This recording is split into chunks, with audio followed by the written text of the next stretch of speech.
utilize your brain further. Yes, it will. We are doing our very first heel session with Marco. Yes, it will. The very first heel session is always a little rocky, so he's probably not going to be in the right position very much. Look, he's trying to leave it almost every second. That's normal for session 1. And we do this without a leash on purpose to allow him to make those mistakes.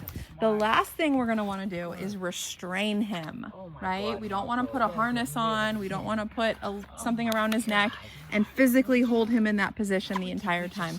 We want him to learn to stay there on his own accord. So the only way to do that is to do this without a leash and provide feedback based on the e-collar whenever he leaves that heel position. So heel literally means their head is at the level of your heel when they're walking. It's taught traditionally on the left side, following the left leg. So what he's learning over these next few sessions is how to stay in heel position and how to remedy a mistake if he leaves heel position. So Marco came here with no leash manners at all, barking, lunging, pulling, jumping. If the leash was on, he was pulling against it. So a lot of dogs come here resisting leash pressure and not yielding to it. So we are working on reversing that association.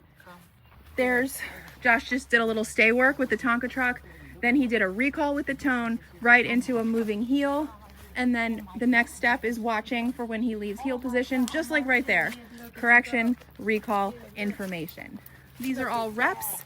And then what's going to happen is after making so many mistakes, he's going to say, you know what, let me do what I consistently know they like and what works. And that's staying next to the left leg. Tag a couple of these sessions back to back to back. You're going to get a dog with a flawless heel, and his owner is going to be able to walk him effortlessly without pulling. He's getting it. Look at that. We create relevance.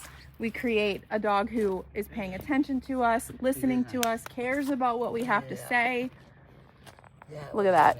That's beautiful. That's as far as I'll take it right now. That was a really good rep. Yeah, it was a really good rep. And this guy has not lived anywhere near the type of lifestyle it required to pick this up easy. So I'm really impressed because he's trying hard and he's getting the answer right. But I can see he's giving me 100% of his brain to figure that He came in out. Completely non-operant, meaning, yeah, he's an intelligent dog, but he's not listening to you, right? And he doesn't even care what you have to say. He won't even know how to take the information. No. If you try to describe something to him, there's so no way what in. he's really coming here for is to learn, how to take in information, how to listen. How to be a follower. How to be a follower. Look at that. Look at that beauty. Relevance. Good. This is not something that would happen. It would just be nonsense anxiety, just wandering around and, and then locking onto something and barking or something like that. Yep. Good. Look at that. Beautiful. Oh my God, he looks so good. He's very proud. We've been working really hard to create this state of mind. Calm, relaxed, paying attention.